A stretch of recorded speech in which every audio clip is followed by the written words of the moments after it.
Oi, gente, como vocês estão? Tudo bem? Bom, meu nome é Dani Magela, sou aluna aqui do teatro do IESB, estou finalizando o curso. Também sou parceira, já fiz alguns trabalhos aqui para o IESB, algumas lives, alguns vídeos. E também trabalho aqui no IESB, comecei recentemente, então minha vida é basicamente no IESB. E estamos aqui por um motivo muito especial. Agora o IESB, hoje, no caso, dia 13 de abril, o IESB faz 24 anos. Então, estamos muito felizes, né, comemorando. E para iniciar, né, agora vamos fazer um podcast muito especial com três pessoas essenciais, né, que são a base aqui do IESB. Estamos aqui com a nossa diretora, né, nossa fundadora, professora Eda Coutinho. Estamos aqui também com Liliane Barbosa e Edson Machado, os mantenedores do IESB. Como vocês estão? Está tudo bem? Como vocês estão? Tudo ótimo. Bem, tudo ótimo. Ai, que bom. Comemorando. Ah, com certeza. Então, para iniciar, né, eu queria saber, professora Eda, como foi, né, esse início do IESB? Quem criou o IESB, né? Como foi esse início? Olha, quem teve a ideia de criar o IESB foi o professor Pedro Chaves dos Santos Filho, que mora em Mato Grosso do Sul. E ele tinha uma instituição que tinha se tornado universidade. E aí ele, como ele queria nos levar para Campo Grande para trabalhar lá com ele, e nós não concordamos, ele teve a ideia de criar uma faculdade aqui. Então, quem teve a ideia foi o professor Pedro Chaves, que era sócio da esposa dele, do sobrinho e da irmã dele, professora Terezinha Samuels. Então, eu topei, eu achei que era uma coisa interessante, porque eu tinha trabalhado muitos anos com melhoria da qualidade do ensino nas universidades federais e trabalhava na CAPES, e aí eu achei que valia a pena pensar nisso. E depois, quando eu estava coordenando o programa PAIUB, Programa de Avaliação Institucional de Universidades Brasileiras. Aí, então, eu submeti o projeto para o Conselho Federal de Educação. É uma história muito longa, mas demorou até 1998 para os 2 primeiros cursos serem aprovados. E, nessa altura, o professor Pedro Chaves e a irmã dele deixaram a mantenedora, porque o que nós tínhamos combinado é que eles entravam com os investimentos e a Liliane e eu entrávamos com o trabalho. Mas eles resolveram ficar trabalhando, investindo mais lá em Campo Grande. Então, foi uma preocupação muito grande minha, porque eu não tinha dinheiro nenhum. Sim. E a única coisa que eu tinha era uma casa, mas estava no nome dos meus filhos, da Liliane e do Edson, filho. E a outra coisa que eu tinha era um apartamentinho pequeno. Então, não dava para fazer nada com aquele dinheiro, né? Isso foi em 1998. Nós resolvemos iniciar o IESB assim mesmo, com a esperança de arrumar alguém que fosse um bom investidor. Apareceram uns 2, mas eles não seriam uma boa ideia para o IESB. E aí nós fomos tentando, né, fazer tudo, muita economia.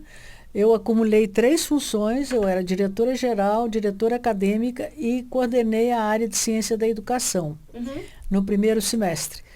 E aí eu vi que eu conseguia, assim, com muita economia. A gente só tinha uma pessoa que fazia a limpeza do prédio. Nossa. Nós tínhamos alugado o prédio. E a Liliane tinha, por meio de um amigo dela, conversado com o pai dele, que era o senhor James Werther, e ele resolveu que alugaria para a gente. Eu peguei muita coisa lá na minha casa, tapete, quadro, Fez o que pôde, né? pintamos de branquinho e ficou bem bonitinho. Assim que começou. Foi muito difícil.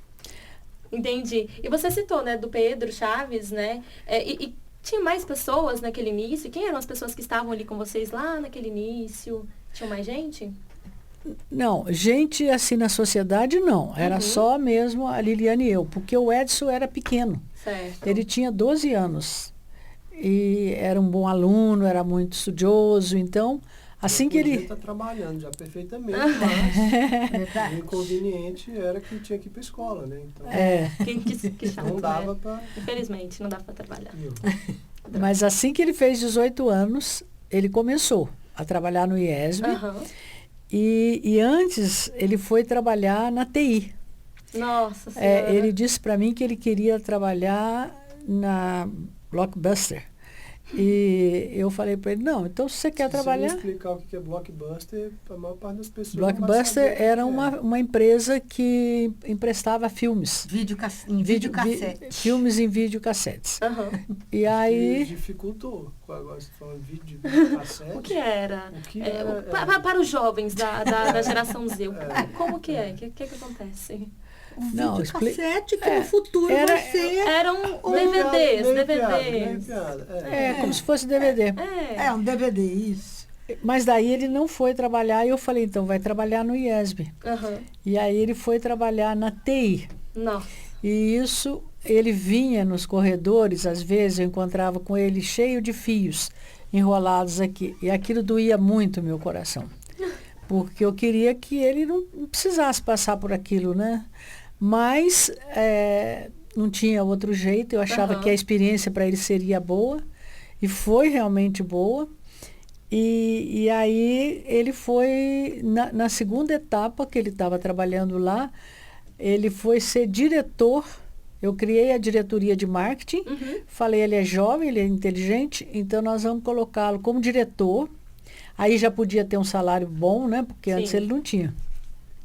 E tinha uma especialista lá que era especializada mesmo em marketing, a Flávia Michels. E aí, então, ela assessorou o Edson, e eles fizeram um excelente trabalho que todos os coordenadores comentavam conosco que eles estavam fazendo um trabalho muito bom. Que maravilhoso. Então, foi assim o início nosso. E a Liliane me ajudava como diretora financeira e administrativa, porque eu queria que ela aprendesse tudo, porque eu tinha medo de eu morrer por alguma razão, né?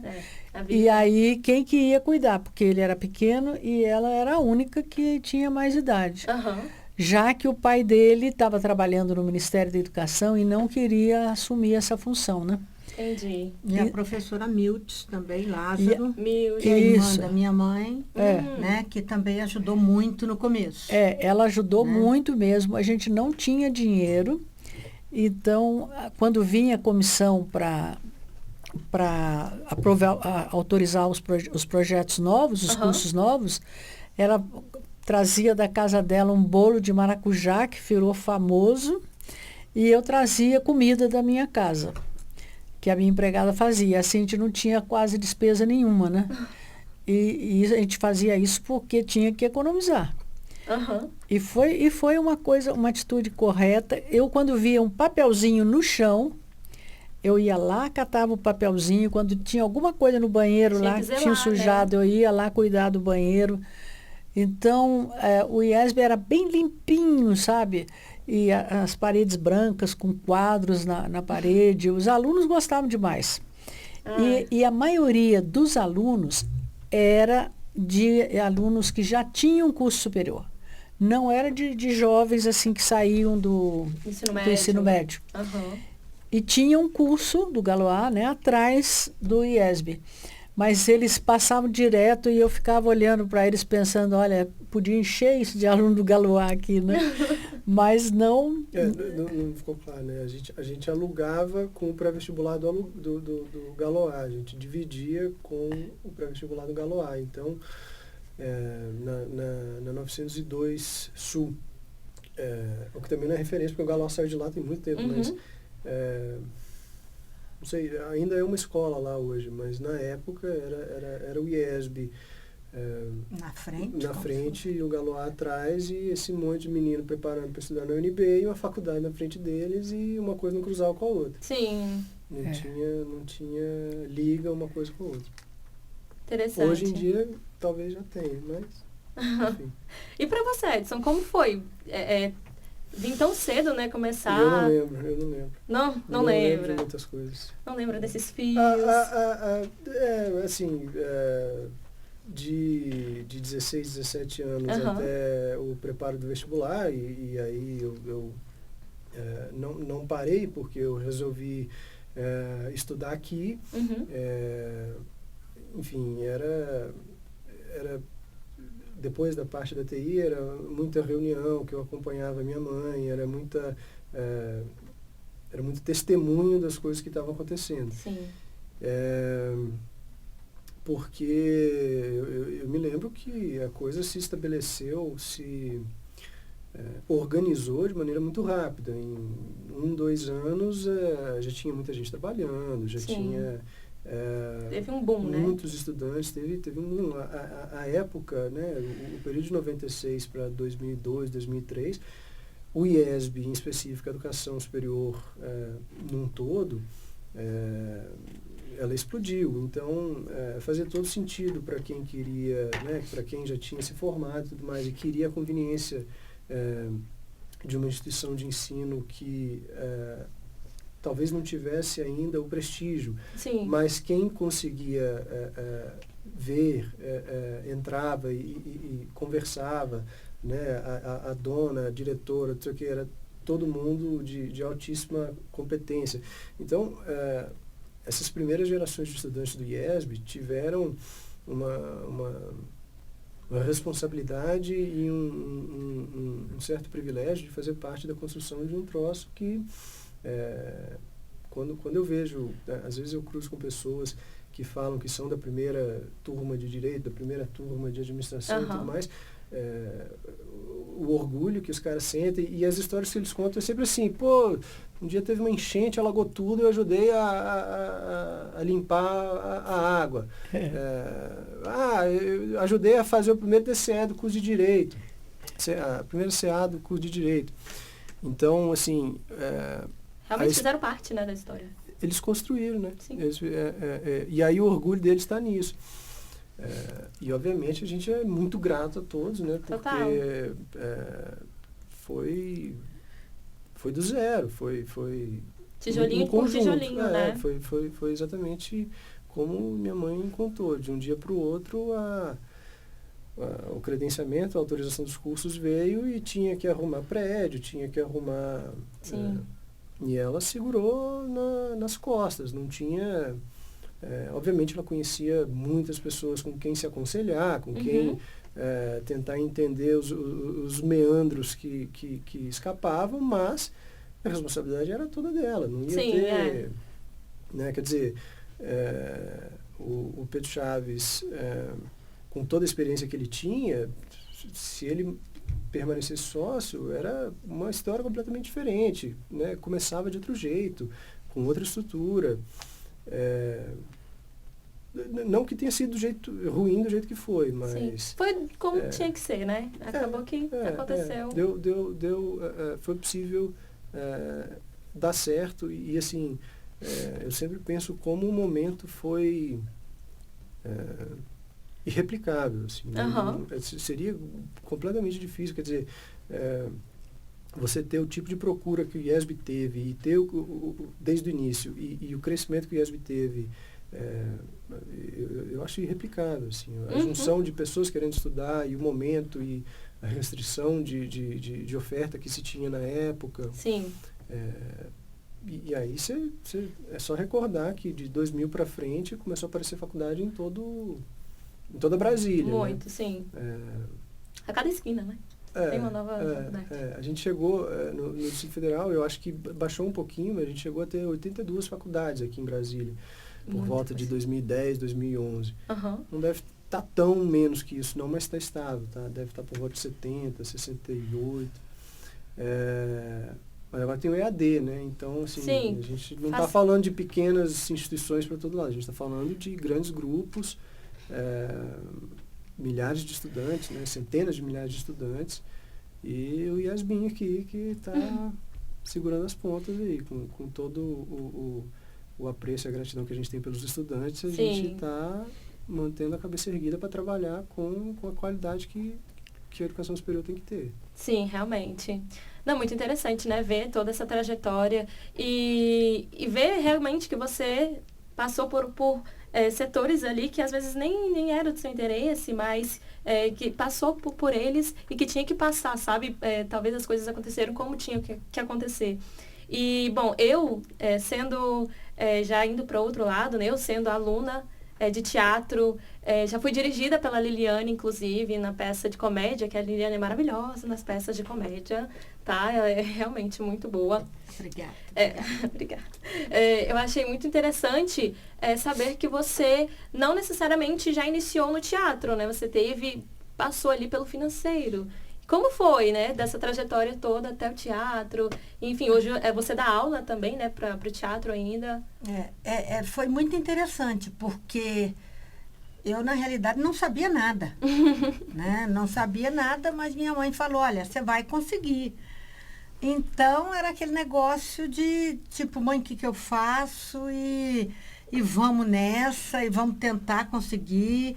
E eu aprendi muito, porque por causa do teatro, eu atuei muito no começo. Uhum. Então, eu não vou dizer que eu fingi que sabia, mas eu tinha uma postura de segurança, né? De segurança, de que eu estava entendendo que 2 mais 2 era 5. E você tinha 2 assessores, um da área financeira e um da área administrativa. Então, eu me lembro que teve uma coisa super engraçada, que a gente antigamente ia nos bancos, né? Na diretoria do banco, para discutir a porcentagem dos boletos. Uhum. Né? E aí eu ia junto com, eu não lembro o nome dele, mas junto com o diretor. André Sobreira. Financeiro. E aí eu falava assim, aí eu que tinha que dirigir a palavra, não sei o quê, e eles falavam, um exemplo, né? 8% de juros, eu falava, não, vê isso, André, por favor, sabe? Eu acho muito alto, não sei o quê, e eu fingia que fazia na calculadora a porcentagem. Aí eu falava, vê, por favor, isso, não sei o quê. Aí ele via e falava, mostrava assim para mim, falava, eu falei, mas eu tô falando, ele conferiu, ó, 18% a 8% é muito alto. Então, quer dizer, no fim era a palavra minha, né? Era a palavra minha. E tanto também quando eu participei, foi muito interessante, que eu lembro também, quando minha mãe abriu a Metropolitana em Londrina, sim. Eu era da área administrativa, né? E toda vez que eu ia visitar, punha um monte de gente, era mandada embora. Então, eles achavam que eu que mandava embora as pessoas. Então, quando eu chegava na Metropolitana, eu chegava sorrindo, todo mundo tinha um medo de mim. E eu falava, gente... E aí todo mundo, professora, a senhora chegou. Aí sabia que ia mandar a gente embora. Então, quer dizer, foi muito gostoso, foi muito criativo no começo. Foi muito, assim... Na base da intuição. Na base da intuição. Eu não aprendi financeiro até hoje muito, né? O administrativo, sim, porque aí minha mãe falava, vai ver isso, vai ver aquilo, vai ver não sei o quê. E eu ia, né? Mas foi muito interessante. Eu passaria por tudo isso de volta, porque foi muito interessante. Foi, assim, sabe? E a Miltz participava muito também das coisas que você fazia, né? Claro. Era eu e a madrinha. Quer dizer, eu tomava conta, era um cofre que ficava atrás da gente. Então, o aluno chegava aqui, me dava o boleto, o dinheiro, eu carimbava e punha aqui atrás do cofre. Então, quer dizer, sabe, depois que a gente levava para banco, né? Então, quer dizer, é uma sensação muito gostosa. Foi muito tudo gostoso. Te fez chegar até onde você sempre quis, né? Exatamente, que era o teatro. Porque eu queria, na hora que minha mãe abriu o IESB, eu queria, na realidade, nossa, meu curso de teatro eu vou fazer. E aí, minha mãe falou, não. Você dava aula na UNB, né? Eu dava aula na UNB, exatamente. E aí minha mãe falou, olha, o teatro não dá tanto dinheiro, então vamos primeiro nos outros. E aí eu falei, mas então tá, mas um dia vai ter o teatro, um dia vai ter o teatro. E aí quando foi o curso, aí foi a melhor coisa do mundo, né? né? E é a realização, assim, de um sonho que eu falo, gente, é tudo que eu quis na vida, né? Só falta o teatro, Liane Rimoli. Mas o resto... O prédio, ela quer dizer. Fica a né? dica, fica a dica. Fica a dica. Então, mas tudo que eu sempre quis, né? Ai. Se alguém falar, você está realizada nos teus sonhos, eu falo, tô, porque era tudo que eu queria, Incrível. né? Que eu quero, né? Ah, maravilhoso. É. E vocês citaram muito sobre essa relação de vocês com o financeiro, né? Como foi no início? Vocês passaram por alguns problemas financeiros? Tiveram, sei lá, que pegar empréstimo? Como foi? Ah, sim, nós passamos muito apertado porque no começo a gente fazia muita economia e o dinheiro dava para pagar os professores, para comprar alguns computadores e comprar os livros que o Ministério da Educação exigia. Então a gente foi bem controlado. Uhum. Mas depois do segundo ano, quando nós mudamos para 906 Sul, não, 609 Sul, Norte. desculpe, Norte, 609 Norte. Aham. Aí, então, eu resolvi que a gente devia construir a metade de um dos prédios, que eu tinha contatado o arquiteto Paulo Zimbres, Uhum. e ele ia fazer um projeto que nós íamos levar para o padre Manuel Pedrosa, que era o provincial lá de Belo Horizonte, da província do Verbo Divino. Eu fui lá e propus para ele que se ele concordava de dar como garantia o terreno. Se ele desse como garantia o terreno, nós íamos fazer um empréstimo do Banco do Brasil, do BNDES, Aham. e aí nós poderíamos construir 3 prédios. E ele, depois de uma conversa assim, de uns 10 minutos, ele achou que ia ser ótimo, e depois falou para outro padre lá que ele tinha feito o negócio do melhor negócio do mundo. E foi mesmo, para a igreja foi, mas para nós também foi. E tinha, atrás da igreja, estava construindo um prédio para catequese, né, das crianças e tudo. Sim. E aí eu negociei com o engenheiro se dava para subir mais um andar, para fazer mais salas de aula. E ele disse que podia. Aí eu fui lá e falei com o padre, com o conselho paroquial, porque tinha sempre que falar com o conselho paroquial. Eu fui lá e falei, olha, deixa eu subir mais um andar aqui, porque aí a gente ia ficar com 35 salas de aula. Nossa, E isso para nós fazia uma diferença tremenda. total. Isso foi em dezembro. Quando chegou em fevereiro, depois de fevereiro, em março, quando as aulas iam começar, já tinham as 35 salas de aula lá. Porque o problema nosso é que a gente precisava de muito espaço. A demanda era muito grande, como o Edson falou, né? Uhum. Era muito grande. E nós tínhamos um marqueteiro que começou conosco, Sim. o Gustavo Jangola. Ele fez uma primeira camiseta. E a primeira camiseta era assim: quer estudar na melhor faculdade? E ele fez preto e branco. Nossa, os garotos adoravam andar com aquela camiseta, não é? E eu perguntava... Tinha o IESB, né? Hã? Tinha daí o IESB. Aí que era tinha embaixo, IES. tinha embaixo IES, né? YES. Mas daí... Antes da pandemia, o povo ainda usava essa camiseta aí. É. E aí o Gustavo fez essa camiseta, deu uma reação muito positiva. Aí entrou o segundo. Não, aí tem um negócio interessante que aconteceu. Dificuldade financeira, a pergunta. A dificuldade financeira foi que... Eu vou contar já. Tá, só para... Eu vou contar já. Eu estava muito animada, então nós fizemos a metade do prédio. Aham. Mas quando tinha dia que tinha 380 pessoas trabalhando lá, parecia um formigueiro. Nossa. 3 turnos. 3 turnos. E aí, quando eu vi que estava perto de inaugurar, eu falei assim, como é que está o financeiro lá? Eles me trouxeram e faltava... Nós tínhamos 250 mil reais no banco e faltava 1.270.000. Misericórdia. Aí o dinheiro não dava. Então eu fiquei bem assim, doidinha, pedi para um amigo meu que tinha bastante dinheiro para ele me emprestar. Ele perguntou, Eda, você tem garantia? Falei, não. Ele falou, então eu não posso te emprestar. Aí eu Pedro Chaves, que tinha prometido para mim que ele nos ajudaria. Eu falei, bom, então só vou falar com o Pedro Chaves. Aí esperei das 10 horas da manhã e liguei para ele num sábado. E falei para ele, você me arruma, Pedro? Eu preciso de um dinheiro na ordem de 600 mil reais, porque os outros 600, o Banco do Brasil já tinha emprestado.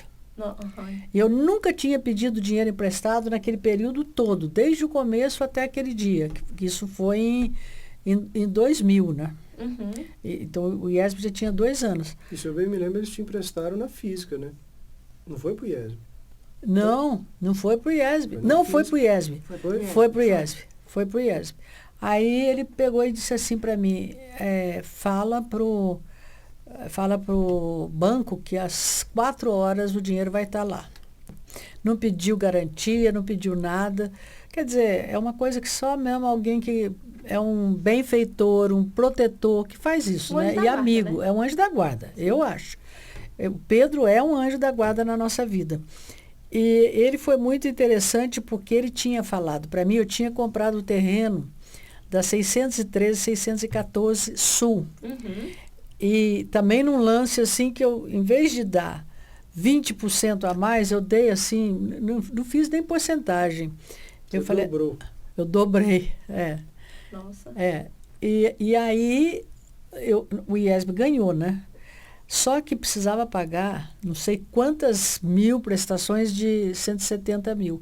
E aí o Pedro falou para mim que não ia dar certo, que o fluxo de caixa nosso não estava assim para todas essas despesas. Né? Mas foi isso que atrapalhou o negócio da gente não ter dinheiro para pagar esse 1.270.000, né? Nossa Senhora. Aí o Pedro emprestou e nós inauguramos como se não tivesse acontecido nada na nossa vida. Tudo tranquilo, festejamos, convidamos as autoridades, convidamos os alunos. Ninguém soube que a gente estava assim penduradíssimo, né, para acabar o IESB se não aparecesse o dinheiro do Pedro Chaves. E também do Banco do Brasil. O outro anjo da guarda se chama Sérgio. E ele é lá do Rio Grande do Sul. Ele era gerente do banco. Um dia a gente vai homenagear esse Sérgio também, porque ele foi realmente uma pessoa muito importante naquela hora, né? E aí eu fazia o seguinte, eu não tinha tempo de planejar. Meu marido era economista e ele falava assim, tem que planejar, tem que planejar. Eu não tinha tempo, eu corria feito uma doida e ficava de cedo até de noite. Muita coisa. Saía às 10 e pouco da noite lá, do IESB. Aí eu falei, sabe de uma coisa? Eu vou arriscar mais e vou fazer um segundo prédio. E depois fiz o terceiro, lá, na igreja. Mas em seguida comecei a fazer o prédio da Asa Sul. Então, era uma coisa arriscadíssima, mas a gente deu de garantia o terreno e o banco autorizou o empréstimo para começar os prédios da Asa Sul. Então, era uma coisa muito doida. E eu tinha professora que falava assim para mim, Eda, você é louca, porque você termina um prédio e aí você põe um monte de tábua ali para separar e começa a construir o prédio do outro lado. Eu dizia assim, mas tem que ser desse jeito, porque tem muito aluno, a demanda era muito grande. E o IESB, com essa história do marketing, tinha o Jangola, né, o Gustavo Jangola, que era o marqueteiro, primeiro. Depois veio o Hamilton, da BIS, que naquela época chamava Fischer América 7 Graus. E aí o Hamilton Codelmo começaram a fazer umas propagandas muito ousadas e a gente de vez em quando recebia carta do Conselho de Psicologia reclamando da nossa propaganda, carta do Conselho de Idosos reclamando também que a gente tinha desrespeito. Hoje a propaganda dos idosos não passaria, porque é uma propaganda muito legal, entendeu? É uma propaganda que no começo a gente pensa que o homem, que a mulher é objeto do homem, que vem lá todo bonitão no carrão e tudo. E depois ela dá um beijo nele lá, e aí você vê que ele é o objeto dela, ela que está se aproveitando dele. Pois é. Eu vi, inclusive, hoje essa propaganda, você eu não viu essa conhecia. Inclusive, tem no YouTube, tá? Põe lá. Iesb Jonas, é o nome dessa... Isso mesmo, procurar. é esse mesmo. Muito engraçadinho. Ele é muito, aquela propaganda foi muito boa. Mas o Conselho de Idosos reclamou. Só que eles não entenderam que ali a mulher, o rapaz virou objeto da mulher, né? Aham. Então tinha uma filosofia por trás. Se eu estou lembrando direito aí, esse caso aí, na verdade, foi uma coisa. Acho que acontece de vez em quando, né? Mas você mandou fazer outra propaganda, em vez de responder as reclamações, Isso mesmo. você Toma mandou outra. fazer outra Bem propaganda lembrado. que fosse. A velhinha falando. Que não respondesse as reclamações, mas que desse Foi. uma lição de moral diferente, foi. uma coisa assim. O que é uma coisa que acho que na época funcionou, né? Funcionou. E de onde surgiam essas ideias dessas propagandas? Essas propagandas a gente discutia com o Hamilton, né? Aham. E com o Delmo, e olha, eram propagandas muito criativas. Era da cabeça deles. Era da cabeça deles. Eles apresentavam para a gente e a gente via se podia ou não.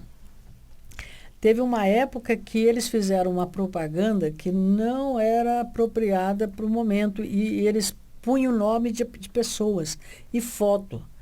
Aí o meu marido vetou. Ele falou assim, não, é esse tipo de propaganda, não parecia o prefeito de São Paulo, Meu Deus. mostrando que o cara não tinha aprendido nada no curso de administração, que o outro não tinha aprendido nada no curso que ele tinha feito de arquitetura. Então, aquilo era Michael pesado. Jackson. Ia dar ruim. A do Michael Não, essa Jackson do foi Michael depois. Jackson é outra. É A outra. do Bin Laden, do Bush, tá. essa aí é outra. É. E que nós ganhamos prêmio. Mas nós começamos a ganhar prêmios profissionais do ano, nós ganhamos 4. Teve os 2 últimos prêmios que nós ganhamos. O Edson foi uma vez receber os prêmios lá em São Paulo, eu me lembro. O primeiro prêmio você foi lá receber em São Paulo. E era uma coisa assim, sabe, fabulosa. E em Brasília, eles começaram a entender que o IESB tinha uma nova maneira de se comunicar com a população e com os jovens. Sim. Então tinha gente que me falava, Eda, eu fico esperando as propagandas do IESB, porque elas são muito divertidas. Tinha uma que era o Homem-Aranha pendurado assim no outdoor, todo emaranhado. Tinha outra que o avião veio e cruzou entrava no outdoor. Sim. Mas essa daí, por exemplo, ele sempre colocava assim, teoria sem prática dá nisso. Quer dizer, se você não tem prática, você vai dar com a cara na parede lá no outdoor, né? O avião, né? Mas era muito criativo. Algumas vezes o Hamilton errou. Porque uma vez, então, ele fez com aquele rapaz lá que... Eu esqueci o nome, Liliane. Você lembra de? Aquele que era de São Paulo, que era drogado. Ninguém vai saber. Mas era uma propaganda... Se a gente falar, era um jogador de futebol, não era? Não. Um jogador de futebol. Ele jogava futebol. Era um jogador de futebol mas enfim. Eu sei que essa propaganda, os meninos da publicidade, do curso de publicidade daqui, ficaram furiosos que o IESB tivesse feito aquela propaganda. Foi assim um movimento, sabe, contra nós. Aí eu falei para o Hamilton, nós dois vamos lá conversar com os alunos de publicidade, explicar que a criatividade, de vez em quando, vai embaixo, né? Está embaixo. E é o caso. Mas, quer dizer, essa participação dos alunos também era muito boa, porque no começo do IESB, quando a gente não tinha dinheiro, a propaganda era feita pelos alunos. Eu pulei esse pedaço. Nossa. Os alunos, a Liliane dirigia as propagandas. Isso aí é uma lenda que a gente fez o quê? 2? A gente fez mais. Fizemos mais. Eu me lembro que a gente escolhia. Até a Bis entrar, a Liliane, o Gustavo, trabalhavam já muito. Na primeira, o Jangola já estava. Não, na primeira ele estava na segunda. A primeira era uma propaganda muito fraca. Só tinha o nome dos 2 cursos. Mas isso é curioso, porque se tornou uma lenda e até hoje, um ou outro desavisado, nossa, que legal, eu adoro as propagandas de lá, os alunos que fazem, né?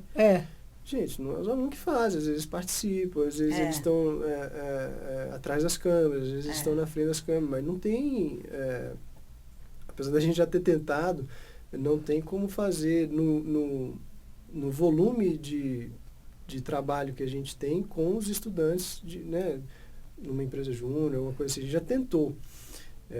Mas isso foi uma lenda da qual a gente se beneficiou por muito tempo, porque realmente,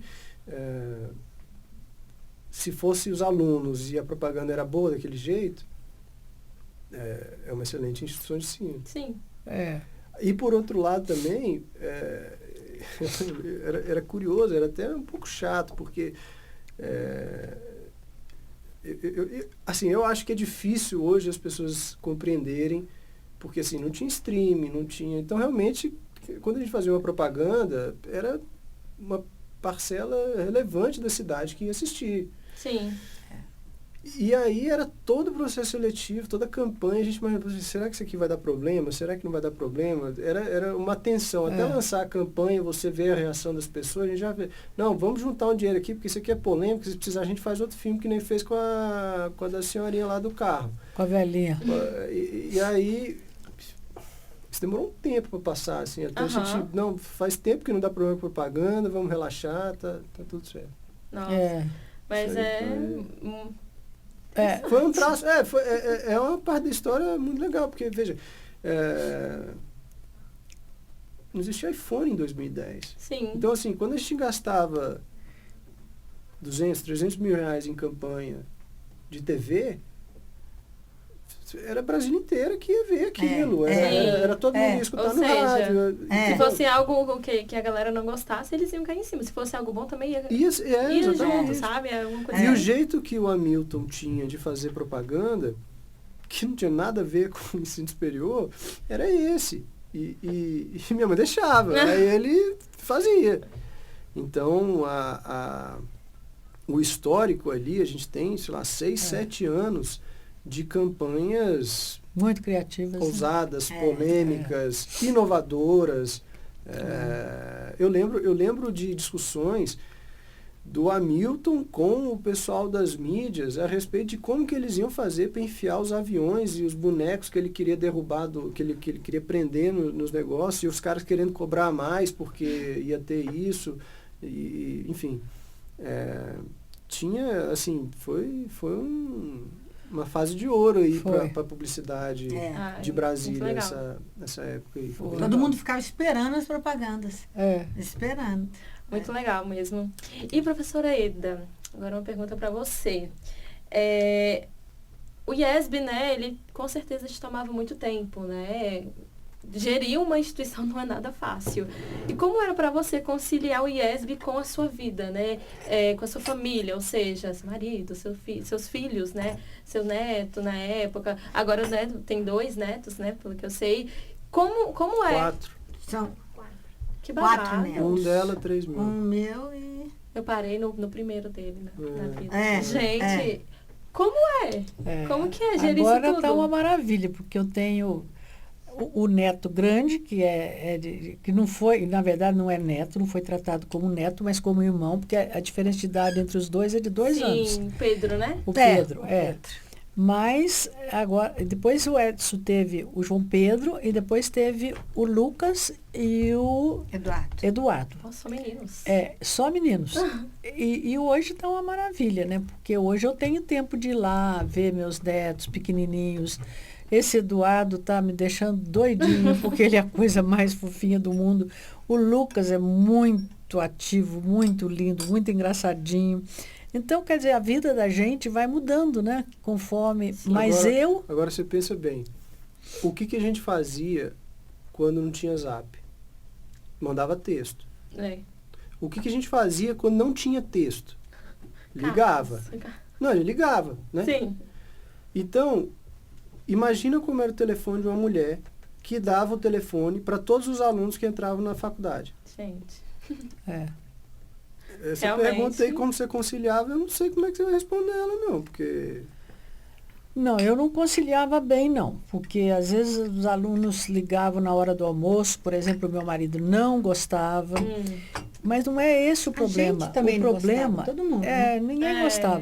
Porque ela saía do almoço em restaurante, assim, ela saía lá atender. Mas era o problema para resolver. Só que o jeito de resolver tinha que era pelo resolver. Exatamente, telefone. não tinha outro jeito. Eu resolvia tudo por telefone. E isso foi muito bom, porque isso ajudou o IESB a crescer mais rápido, porque os problemas eram resolvidos assim bem rapidinho. Então, eu tenho certeza que uma das coisas do sucesso do IESB era porque os alunos não se sentiam abandonados, de jeito Desde nenhum. o início, né? Você Desde incentivar esse o início. relacionamento. Ela Agora, foi uma das primeiras pessoas a ter telefone celular no DF. Não tinha uma história dessa? O Ou quê? eu tô exagerando? o quê? Celular. Eu? Não tinha uma história dessa? Que eu fui a terceira pessoa a Uma ter. das primeiras pessoas a ter Ah, celular sim. no DF. A gente Celular trouxe no dos DF Estados nós trouxemos dos Unidos. Estados Unidos, acho que bem no comecinho. Nossa Senhora. Agora, eu me sentia culpada em relação ao meu filho, a Liliana, não, porque ela já era grande, né? Já era uma mulher e tudo. Mas ao meu filho e ao Pedro Emílio. ao Pedro Emílio, mais ou menos, né? Mas principalmente o Edinho. Porque o Pedro Emílio já... Não, o Pedro Emílio também. Porque o Pedro Emílio, a diferencidade é... Verdade. Então, os dois Só que lá. a mãe é ela, né? Então, não tem mãe isso. sou É. Então, eu me sentia bastante culpada de não poder estar lá com eles, entendeu? E quando eu pensei que eu ia voltar para casa, quando eu ainda estava na Universidade de Brasília, depois do Ministério da Educação, foi que eu resolvi criar o IESB. Eu já estava pensando em Com aposentar. quantos anos? Eu tinha, acho que 53 anos. 53 anos e 94, você está falando, né? 94. Pois é. Mas o IESB começa... Em 98. Pois é. Mas, de qualquer maneira, eu me sentia bastante... Depois que o IESB foi criado, que eu saía de casa antes das 8, chegava lá para ver se os professores estavam na sala de aula, andava pelo IESB... E acho que o pessoal morria de medo de mim, viu? Porque se eu estivesse andando por lá, eu estava vendo se os alunos estavam sem aula e tudo, né? E às vezes saía meia-noite, 11 e pouco. Eu saía tarde para boa. E o meu marido ficava reclamando em casa, me telefonando, que fosse embora logo. Eu não tinha medo de ficar dirigindo sozinha. Eu ia embora para casa sozinha. E uma coisa que era assim bem interessante, que foi interessante, foi que um jornalista um dia foi fazer uma entrevista comigo do jornal Comunidade, e aí começou a me pôr medo, que era um perigo, porque a gente ficou conversando lá, dando entrevista até 11 da noite. Não tinha mais ninguém no IESB. Aí ele falou assim, agora para onde a senhora vai? Eu falei assim, não, eu estou só esperando o seu carro vir te buscar, mas o meu carro está ali. Ó. Ele falou assim, nossa, você vai agora? Sozinho, eu falei, vou. Só que ele me pôs tanto medo que depois um dia eu aprendi que se eu apertasse o botão numa certa altura da entrada de casa, dava para eu cruzar o portão por baixo e não acontecia nada. E fechava. Subia o portão, eu passava e aí baixava. Já fechava depois, né? Então não tinha como alguém me pegar, né? Uhum. Só que um dia o portão abaixou e pegou a traseira do carro. Nossa Senhora. Mas era uma coisa assim muito doida, né?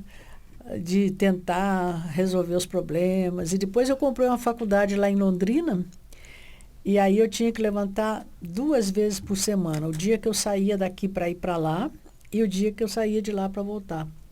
E aí ficou muito cansativo. Nossa, imagino. Realmente. E você viajava muito também, né? Ou seja... Eu dava consultoria.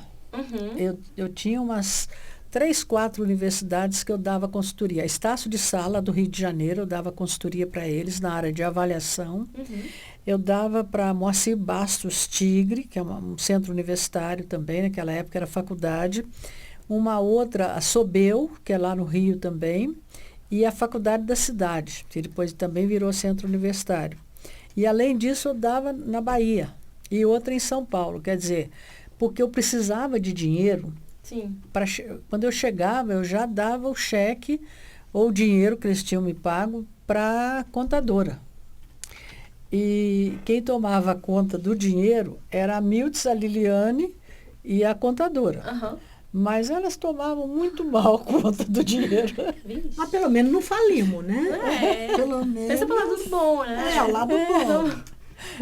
Mas um Lado bom. dia, uma secretária lá, que era do direito, pegou o dinheiro todo lá, que ela recebeu, um monte de dinheiro, e foi lá e queria que eu emprestasse mais 70 mil reais para ela, porque senão ela ia suicidar. Eu falei, Meu não, eu não vou te Deus. emprestar esse dinheiro não, mas eu ainda não sabia que ela estava roubando. E aí ela não suicidou, graças a Deus, mas foi embora e deixou o gerente do banco que ela devia para o banco. E eu estou contando essa história só para dizer o seguinte, não era uma coisa assim tão formal, entendeu? IESB. Aham. Era uma coisa assim que a gente ia vendo os problemas e tentando resolver. E ia dando certo, né? A gente, por exemplo, quando eu suspeitava de roubo, que alguém estava roubando, eu pedia auditoria.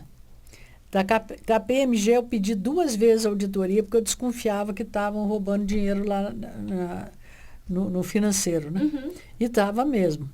Então, eu acho que era uma coisa muito sem planejamento. Não tinha planejamento. Uhum. Mas eu pensava assim, eu tenho tantos alunos na administração e o valor da mensalidade é tanto. Então, eu calculava e via quanto de dinheiro que devia dar e tirava uns 10, 15% de inadimplência. Depois pegava o direito, fazia a mesma coisa e falava, bom, esse negócio vai render durante o semestre tanto. E com isso, eu ia fazendo as contas e pagando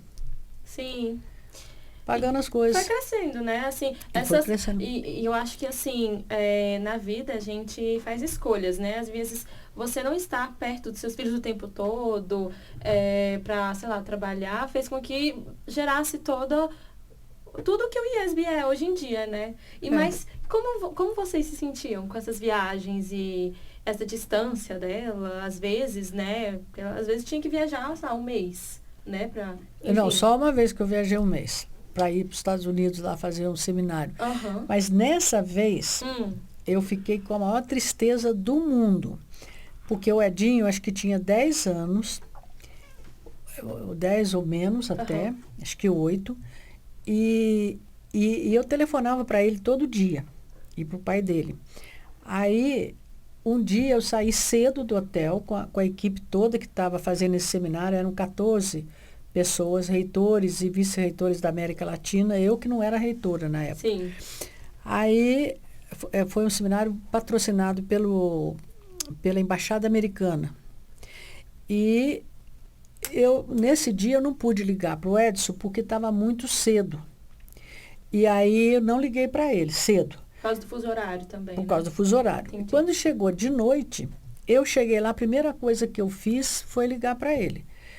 E para o pai, né? Só que eu escutei a vozinha dele falando o seguinte: mãe, eu estou muito chateada com você. E você vai ver o que eu vou fazer. Quando eu ficar grande, eu vou fazer a mesma coisa para você. Eu não vou responder as tuas ligações. Porque você não responde. Né? E fez. Prometeu e cumpriu, é Prometeu isso. e cumpre até hoje. Pois é. Porque você não me respondeu. E aí eu não dormi aquela noite. Fiquei a noite inteira acordada. Eu e uma outra professora, uma reitora lá do Paraguai, estava no mesmo quarto, né, para economizar. E eu não consegui dormir. Aí cedo eu liguei para ele, cedinho, e falei com o pai dele. E falei com ele, expliquei tudo, né? Que eu não pude por causa que quando eu cheguei já era muito tarde, que já era meia-noite aqui. Aí eu sei que, olha, aquela foi uma paulada, viu? Porque, você vê, ele queria falar. Aí eu perguntei para ele, como é que você conseguiu? Você não sabe inglês? Ele falou, eu fui seguindo as instruções. Pequenininho. Tinha uns 10 anos e falou, eu segui as instruções, quer dizer, falava lá, né? Ligue para o quarto tal. E ele não sabia ainda inglês. Mas ele conseguiu deixar o recadinho lá. Para me crucificar, né? Mas é isso. Mas eu acho que você não concilia direito, não. Tem mulher que fala que concilia. Mas a minha mãe Eu acho que desde que eu me comecei como gente, a vida inteira ela trabalhou muito. Sim. Então, ela sempre deixou a gente. Você ela mesma, sempre, né? eu mesma, ela ia para Colômbia, ficava um mês, ela ia, sabe? Eu ficava só com a minha avó. Então, sempre ela né? Sim, Ela entendo. deixava a gente. Na época do Edinho, acho que foi na época até que menos, né? Foi porque menos. o Edinho tinha também o pai para ficar com ele. E uma vez que eu fui para os Estados Unidos e levei o Edinho e ele tinha 2 anos e 8 meses. E eu fui numa missão do Ministério da Educação, junto com mais 2 pessoas. E eu tinha pedido para o pai dele que não viajasse naquele período, porque eu ia ficar 15 dias viajando nos Estados Unidos. E o pai dele disse que tudo bem, que ele não ia viajar, porque o pai dele também viajava muito. Aí ele recebeu um convite para ir numa reunião lá na Europa, e aí ele chegou em casa no dia seguinte e falou que ele tinha que viajar. E eu falei, mas eu não posso deixar o Edinho aqui sozinho. E agora? A Liliane já estava estudando nos Estados Unidos, fazendo mestrado em teatro lá. E aí eu não queria deixar o Edinho com ninguém, né? Não tinha com quem deixar. Aí eu falei para o Edson, eu vou tirar o passaporte dele e vou levar. E tirei o passaporte dele, é uma belezinha, essa idade que ele estava. E ele foi direitinho, sabe? Mas ele deu um trabalhão, porque ele, no aeroporto, ele corria que era um negócio, igual o Lucas corre, o filhinho dele. Mas corria. E aí tinha um colega junto nessa viagem e uma colega da USP, uma professora que era diretora do curso de educação lá. Aí eu fiquei correndo atrás dele, aí o amigo do Rio, que era desse mesmo grupo, né, de educação para ciência, ele pegou e falou assim, Edu, fica sentado aqui que agora eu vou correr atrás dele. Ficou correndo atrás do Edinho. Ele que eu vou pegar ele agora. Mas ele também sofreu, porque no final da viagem, quando eu estava dando banho nele, ele começou a bater a mãozinha e tudo, né, na banheira, na casa da minha irmã, que morava em Nova York. Aí eu falei, ô Edinho, por favor, eu estou tão cansada, não faz desse jeito não. Vamos lá, toma esse banho rápido. Aí ele olhou para mim e falou assim, oh my God, what a guy, what a boy. Aí eu falei, meu Deus, ele aprendeu e, com as outras pessoas, né, que eu deixava, porque eu deixei em creche também. E tadinho, foi assim uma coisa dura, viu? Nossa Mas senhora. eu sabia que ou era desse jeito, ou eu não ia ter dinheiro. Ou não era, não ia ser. Ou não ia ter dinheiro para dar uma vida melhor para eles. Uma coisa que eu sempre quis e que me mobilizava muito para querer trabalhar demais era o seguinte, eu não queria que ele passasse por situações que eu e a Liliane passamos. Porque eu tive que ter bolsa de estudos do governo americano, de um acordo que foi feito com o Ministério da Educação, para eu poder fazer meu mestrado e doutorado nos Estados Unidos. Então, eu só fiz porque eu tinha bolsa de estudos. A Liliane fez porque o CNPq deu uma bolsa de estudos para ela. E eu achava que isso era muito penoso, porque você não sabe se vão te dar a bolsa ou não, e você não tem dinheiro. Sim. Então, o que eu pensava era, não, eu vou trabalhar porque eles não vão precisar de pedir bolsa de estudos para ter que estudar, onde eles quiserem, né? E já o Edson não precisou de bolsa de estudo para estudar nos Estados Unidos. Mas foi bom também a experiência. Também foi boa a experiência de bolsa de estudo. Mas é uma também. miséria total. Nós passamos fome. Mas Difícil. Nós duas passamos fome. Quando eu comprava muito livro, o dinheiro da bolsa não dava. Nossa, eu e ela ficamos comendo alface e suco de laranja e pão. Só, até chegar o dinheiro da bolsa. É difícil. A gente passa por coisas assim, ainda mais a gente, sei lá, pessoas de fora, né? Não imaginam o que vocês passaram para construir o que o IESB é hoje. E quando a gente fala assim, IESB, acho que a primeira coisa que vem na cabeça é a frase teoria e prática. Que andam de mãos dadas, juntas. Assim, 100%. E de onde surgiu essa frase, né? É tipo um lema, né? Que vocês levam e carregam com o IESB. É porque, quando eu fiz o projeto, eu coloquei 4 pressupostos pedagógicos que para dar certo uma faculdade diferente, né? Uhum. Então, um dos pressupostos era que os alunos deveriam ser o centro da aprendizagem. Sim, como Então, foco, né? então nós tínhamos que concentrar nos alunos, né? Uhum. Bom, nós tínhamos que usar metodologias inovadoras.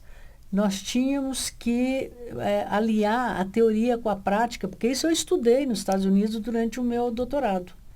Que quando legal. você estuda, quando você aprende misturando a teoria com a prática, usando a prática, a teoria para pôr em prática, que isso faz a aprendizagem acontecer melhor. Sim. Então, o que eu achava era que a teoria deveria caminhar junto com a prática. E eu falei para o Gustavo Jangola. Falei, olha, o principal aqui dessa faculdade vai ser aliar a teoria com a prática. Aí ele falou, então vamos pôr na camiseta. Até porque é interessante isso, porque, sei lá, muitas pessoas às vezes aprendem na prática, ok? Muitas vezes as pessoas têm a teoria, mas não sabem fazer a prática. Então, quando tem essa junção, realmente o processo de aprendizagem vai muito além. E acontece mais rápido, mais fácil, né? É muito interessante mesmo. E como foi para vocês, né? Ver o nome do IESB publicado em tantas revistas, tantos nomes, tantos lugares internacionais. Inclusive, tem uma revista da Forbes, né, que tem uma foto sua.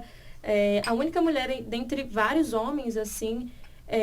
Aproveitando essa oportunidade, como foi para você? Você sentiu algum preconceito por ser mulher e estar naquela posição de tanta responsabilidade? Como foi para você? Não, quando eu via a revista, eu me assustei um pouco, porque eu não esperava que eu sairia no meio de todos aqueles homens ali, né? Uhum. Mas eu sofri preconceito, mas em outras ocasiões. Certo. Nessa eu senti orgulho. Ai, que incrível. E eu pensei que seria muito bom que outras jovens, né, vissem isso e vissem que elas também podem trabalhar muito e inspirar, né? Inspirar, né? Sim. E seguir o exemplo. Uhum. Agora, quando as alunas do IESB falam que querem seguir meu exemplo, quando elas ficarem grandes, eu falo, não queira não, porque você vai sofrer muito. Então, melhor você ter um negócio mais leve. Vamos com calma. Com calma. Mas eu acho que os preconceitos que eu sofri, eu pessoalmente não sofri muito. Entendeu? Quem sofreu mais foi o meu marido. Porque a revista Veja nos perseguiu, Nossa Senhora. o Jornal de Brasília nos perseguiu. Então, foi assim uma coisa muito dura para ele. Eu já acostumei, porque o curso que eu fiz nos Estados Unidos, uma das coisas que eu aprendi mais no curso foi que a gente não deve dar importância para o que os outros pensam da gente. Entendeu? Você tem que ter uma autonomia, você tem que ser uma pessoa segura dos seus valores. Sim. Então, se as pessoas quiserem pensar mal de você, deixa que elas pensem. Não tem problema, elas que pensem. Então, isso não me deixou sofrer nessa época da revista Veja e do Jornal de Brasília. Mas, pelo menos, eu prometi que eu não faria uma propaganda no Jornal de Brasília. Nunca. E nunca fiz. Nossa, sim. Então, o Jornal de Brasília nunca teve. Mas, por outro lado, o Correio Brasiliense nos ajudou muito. A Globo nos ajudou demais, logo no primeiro vestibular. O Correio Brasiliense fez uma reportagem de meia página falando das inovações do IESB. E eu mandei só o edital do vestibular para eles verem as inovações. E eles fizeram uma reportagem. Aí a Globo leu a reportagem do Correio Brasiliense e foi entrevistar os nossos professores que tinham que entrevistar os alunos. Então, quer dizer, o Correio Brasiliense e a Globo já homenageia aí na Câmara Legislativa do DF, né? Merecido, né? Merecido, porque Quando você está começando, você precisa de apoio, de ajuda, de estímulo, né? Sim. E não de quererem te crucificar dizendo que você é uma professora aposentada, assim Ai, que a horror. Veja falou, que eu era uma professora aposentada, esposa do chefe de gabinete do Ministério da Educação, quer dizer, não era nada. E aí o meu marido fez uma defesa muito bonita na revista Veja, falando que eu era uma profissional antes de conhecê-lo e que eu tinha já coordenado programas nacionais, Sim. que eu Uhum. tinha feito muita coisa boa e não precisava dele. Essa reportagem aí, ela fala explicitamente ou ela só sugere que era do Paulo Renato? Não IESB? fala Fala explicitamente, né? É. A Consuelo Diegues, né? Eu lembro até hoje o nome Consuelo dela. Diegues, é. Nossa. Que depois tá veio aí, te tá aí pedir, pra- né? Depois veio te pedir para fazer um seminário de jornalismo aqui no IESB, lembra? Eu estava viajando e você Não, autorizou. Não foi a pedido dela, não. Ela ia Foi da participar. revista Piauí. Pois mas não foi a pedido dela, não. Mas enfim, tá aí. Você tá dona do IESB desde 1998, né? É. Essa parte da apuração ficou de fora. É, Sim. é. E uma coisa que era interessante, que eu acho que, Fala mais alto. que a gente não, que você Fala não mais colocou, acho que tá bom. Tá bom o volume? Tá bom? Tá Olha, bom. Viviane, precisa perguntar. Uma coisa que era super interessante é que o vestibular, na época que surgiu o IESB, né, que minha mãe queria que fosse diferente, era entrevistando o aluno, não era sabendo as novidades do mundo, o que estava acontecendo no momento, o que estava acontecendo em Brasília, o que estava acontecendo, né, no Brasil, Sim. no mundo. Então, quer dizer, não é igual era o vestibular de todo mundo, da UNB, Que tudo exigia é escrito. memorização, né? Aham. Então, quer dizer, era completamente diferente. É isso que fazia o IESB surgir, que todo mundo ficou, nossa, né? É. Então, quer dizer, era muito interessante esse. Ai, muito bacana. E, bom, o IESB, né, ele concede ali os títulos de doutor honoris causa, né? E são momentos, assim, muito emblemáticos, né? Muito marcantes aqui tanto para a nossa comunidade acadêmica, mas também para a sociedade, né? Muito incrível. E como que é o processo da escolha desses títulos para você?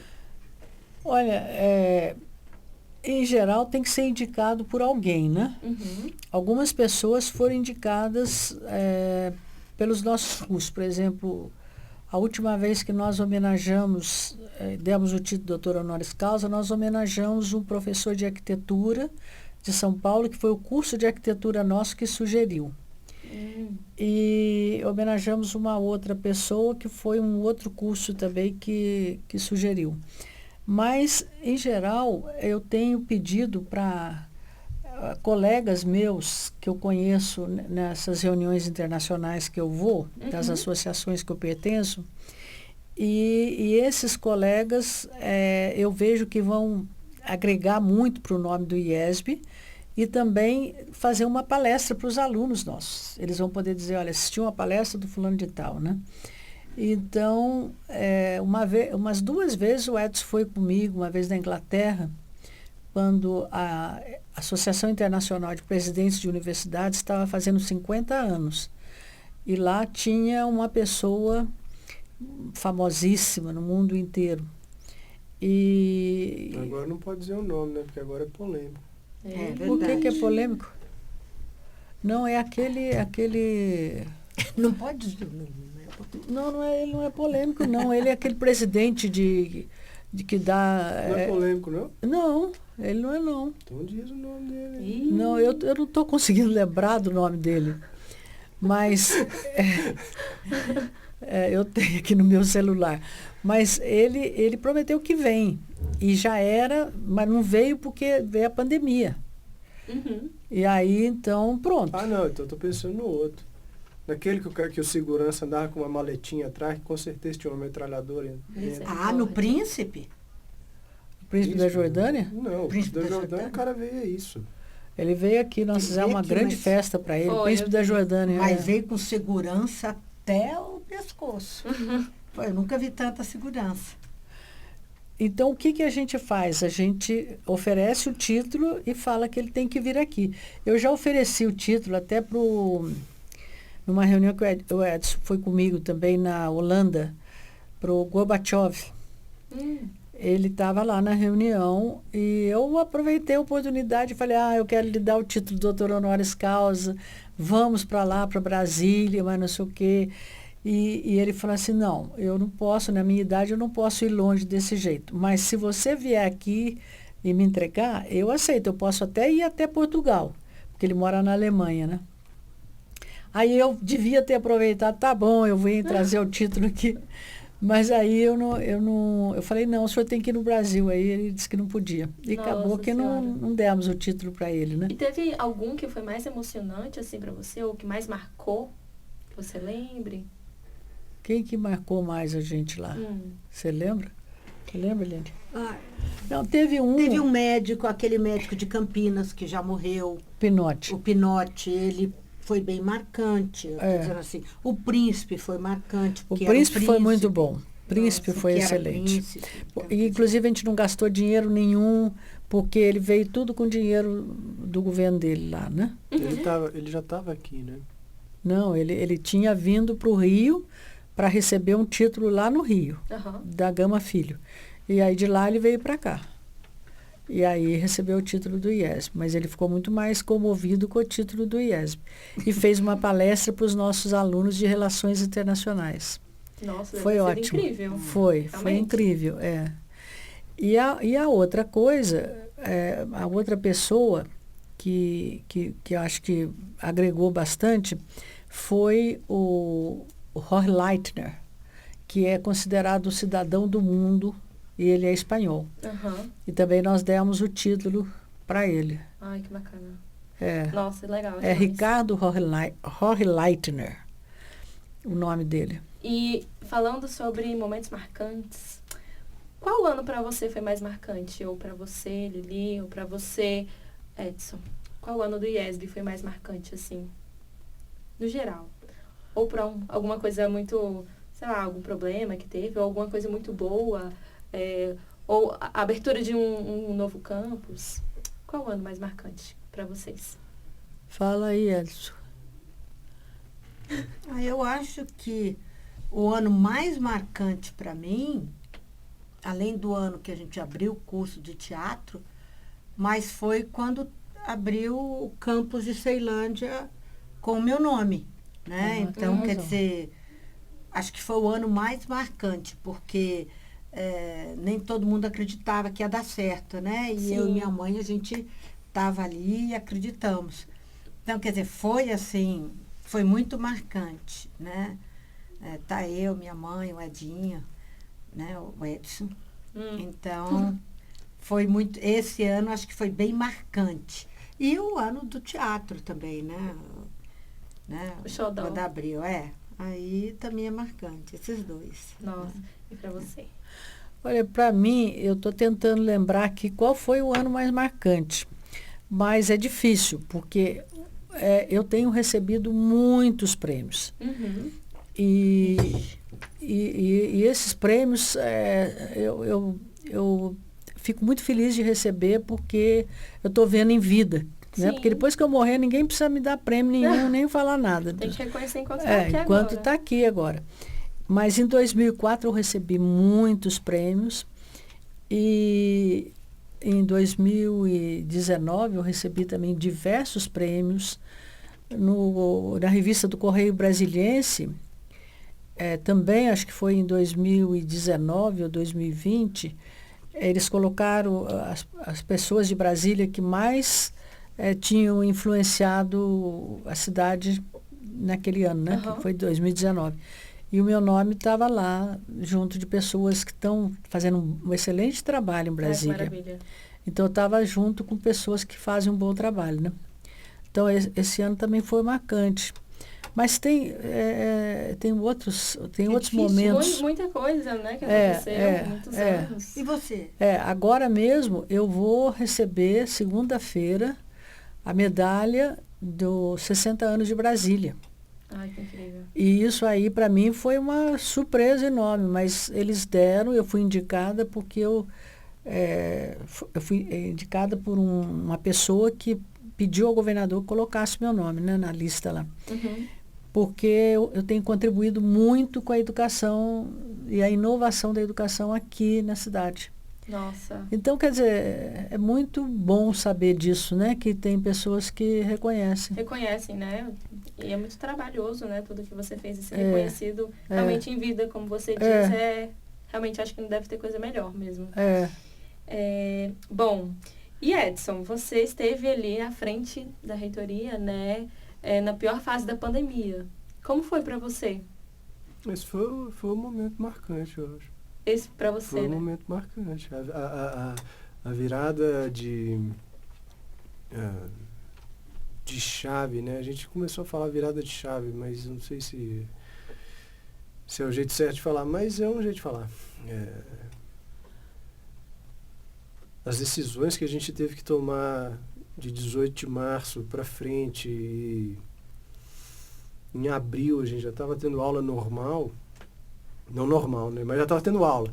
Não era normal, mas quer dizer, a gente não estava mais em recesso, porque a gente passou, quando veio o primeiro decreto fechando tudo, a gente passou uma semana em recesso e voltou na seguinte.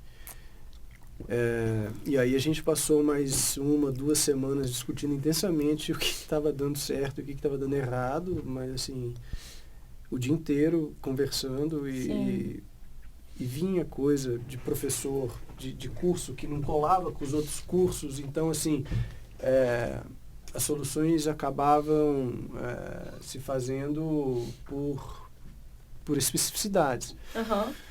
E a gente teve a ferramenta para fazer isso, né? A plataforma,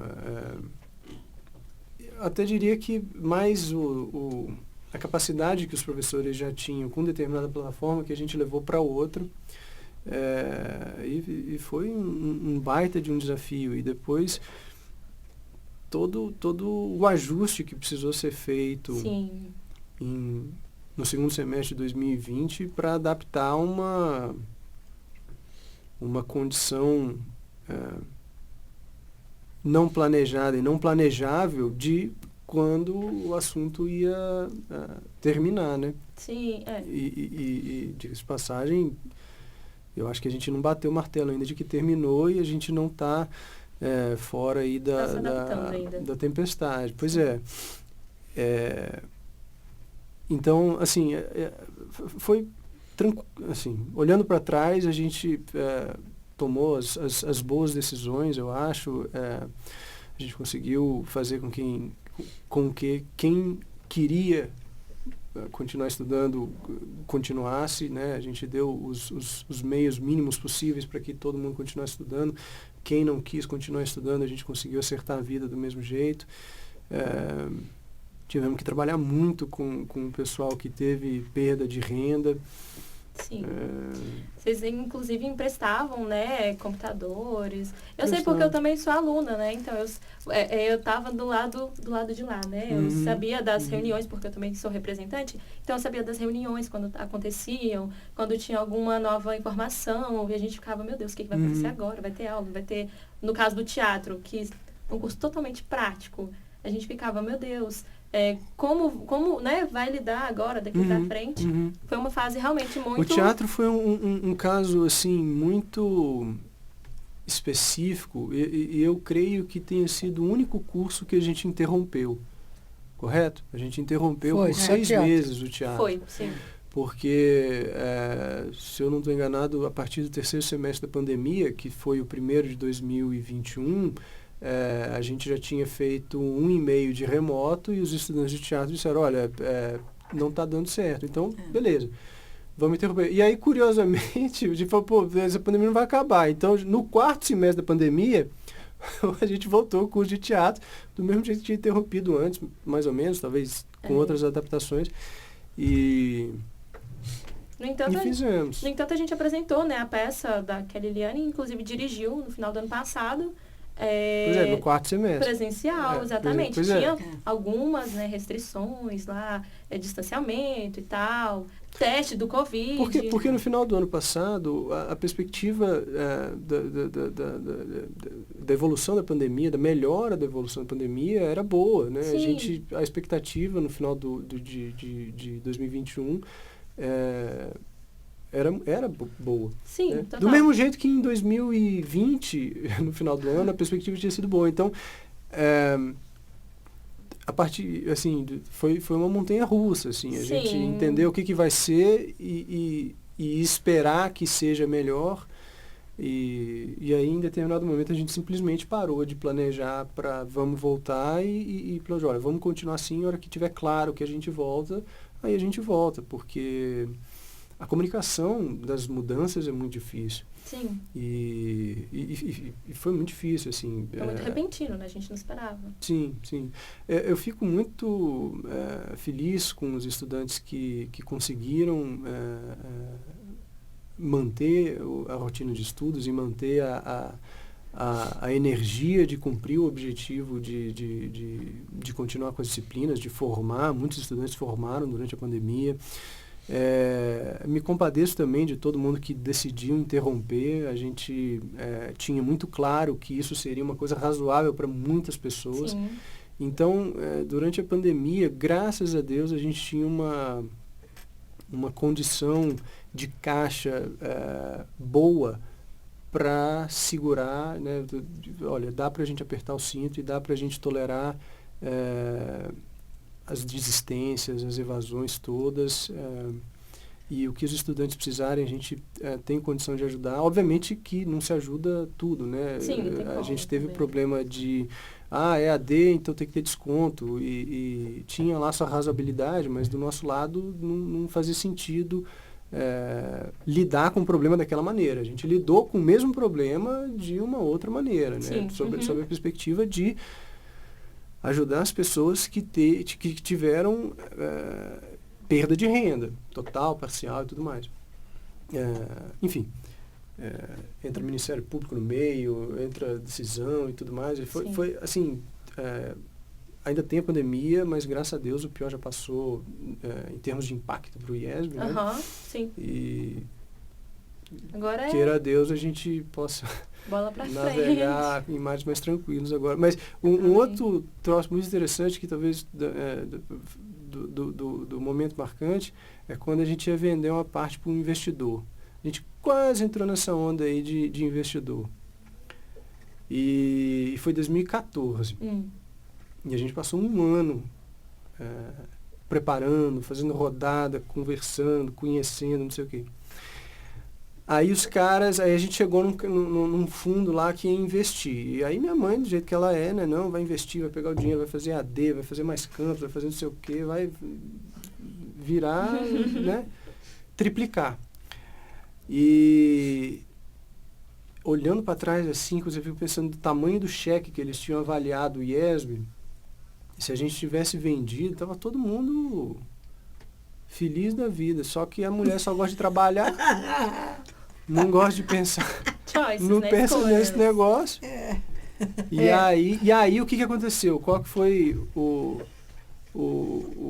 a sorte do negócio? Qual que foi o momento marcante?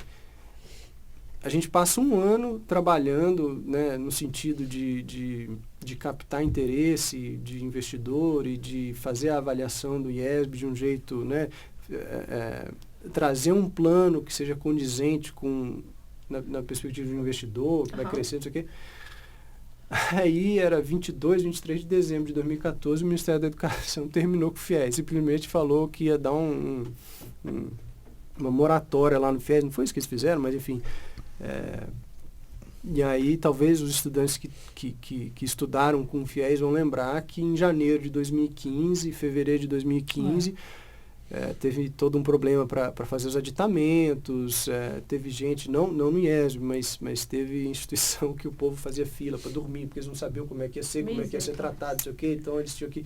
Então, assim, foi um momento completamente aleatório que dividiu a história do IESB. Tem outros também que são completamente assim, virada da moeda. Podia ser de um jeito, podia ser de outro jeito. E que eu acho hoje que o IESB não, até porque o contexto é completamente outro, mas assim, a gente não tem interesse, condição, perspectiva de virar ativo financeiro, de entrar para grupo, porque hoje em dia que é isso, né? Sim. Tem as instituições de capital aberto, tem aquelas que são parte de grupos econômicos maiores, que às vezes não envolvem só a educação. Tem instituições poucas como a gente, que, né, tem lá um educador, 2 educadores que estão olhando, estão mantendo, e os professores e estudantes estão tocando a vida e fazendo os cursos do melhor jeito possível. Se não tivesse pandemia, esse era o ano mais marcante. Mas aí não tem como responder mais marcante que não seja pandemia. Mas eu acho, Edson, que você fez uma coisa muito boa, que me deu muito orgulho quando ele estava como reitor. Isso foi no começo da pandemia. Sim. A Liliane teve Covid e nós duas fomos para... Eu fui com ela lá para um spa em Sorocaba para ela recuperar e ficar mais tranquila, para a gente fazer exercício, descansar e tudo, né? Uhum. Eu fiquei sabendo depois que ele deu 400 bolsas, o Hamilton me contou, nosso diretor financeiro, 400 bolsas de 90%. Quer dizer, os alunos só pagavam 10%. Isso é muita coisa. E além disso, ele deu 600 e não sei quantas, mais de 1.000 bolsas no total, assim, de valores diferentes, para os alunos não pararem de estudar. Foi muito mais. Incentivo. Foi muito mais. No primeiro semestre da pandemia, Bolsas, descontos. Nossa, Descontos de auxílio. A gente chamou de auxílio pandemia. O jeito que estava no sistema. Porque é isso, a gente raciocinou em termos de perda de renda, né? E porque a gente tem a estrutura de análise de bolsas do IESB, que faz análise dos pedidos avulsos, faz análise do ProUni. Sim.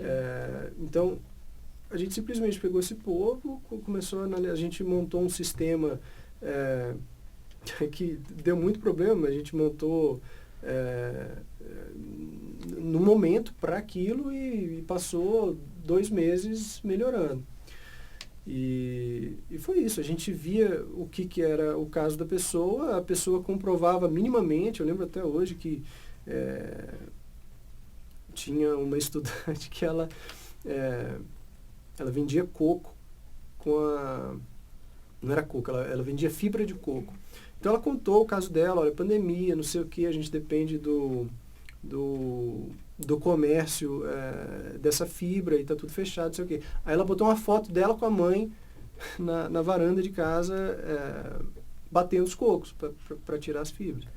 Beleza, a gente concedeu desconto. Eu não vou. Ela tá aí batendo coco. Eu não vou questionar cadê o teu imposto de renda? Não. E foi isso. E teve alguns estudantes tiveram muita dificuldade em entender do nosso ponto de vista. Embora eu entenda que eles não concordem. Mas eu permaneço convicto de que entre os problemas que podia dar para a instituição em termos financeiros ou seja, a estrutura que a gente tinha para montar ali naquele momento, essa foi o jeito que a gente tratou foi o melhor jeito que a gente poderia ter tratado, né? Okay. E nós não fizemos, né, como outras instituições que demitiram 60, 80 professores e funcionários.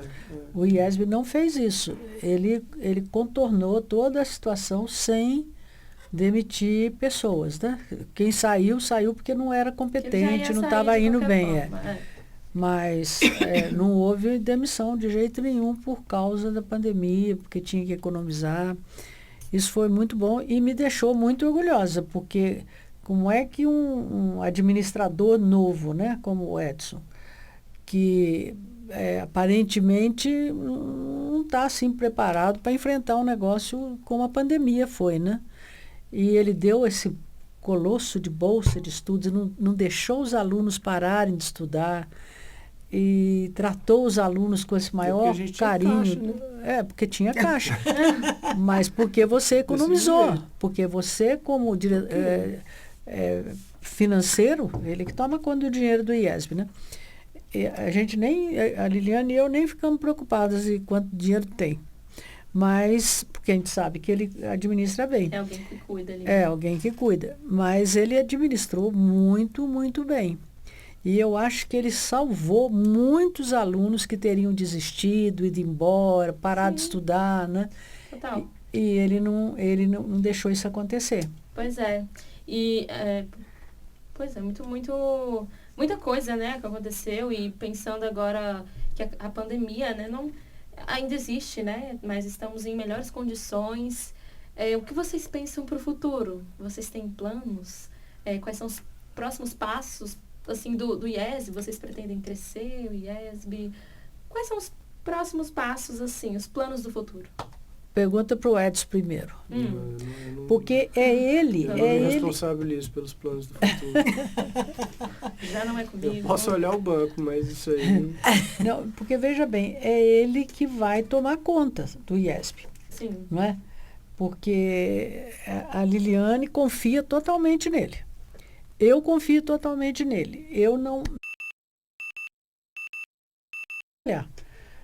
Então, eu acho que ele é que tem que traçar esses planos. Mas o que eu gostaria mesmo Sim. era de ver o campus da Asa Sul e o campus de Águas Claras prontos. E o mais rápido possível, né? Porque nós já estamos com o dinheiro já à disposição para a gente começar a expansão da Asa Sul. Da Asa Sul, não, da Asa Sul. aqui. Mas aqui, onde nós estamos. E depois a gente tem que pedir outro financiamento para Águas Claras. Nossa. Mas eu gostaria de ver esses dois campi aí prontinhos, os alunos lá felizes da vida, né?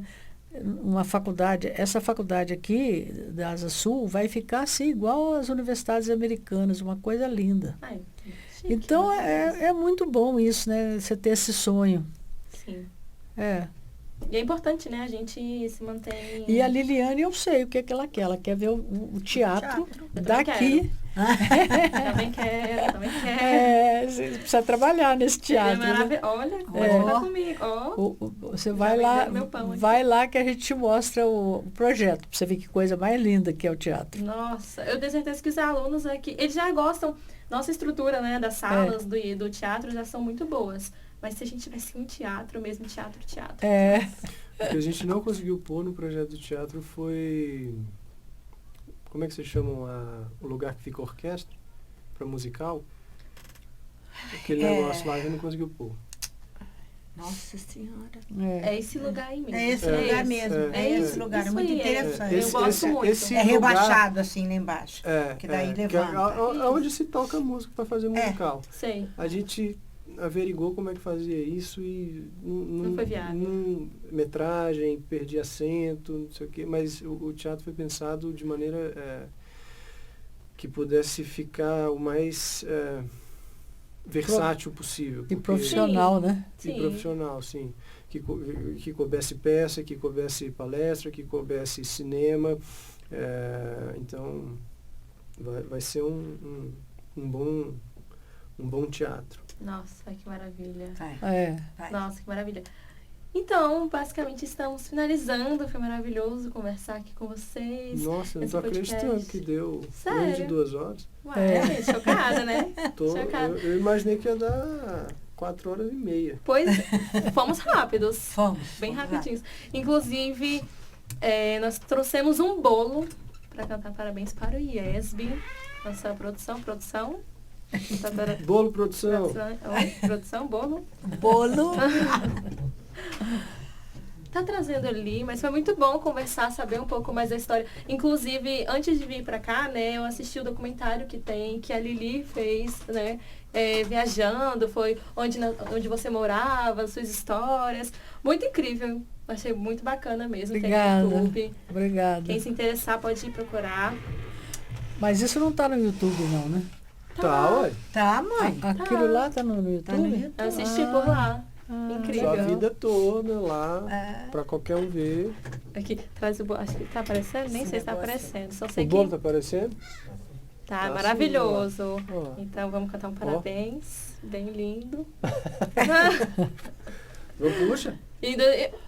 Parabéns pra você nessa data querida. Muitas felicidades, muitos anos de vida. Parabéns pra você nessa data querida. Muitas felicidades, muitos anos de vida.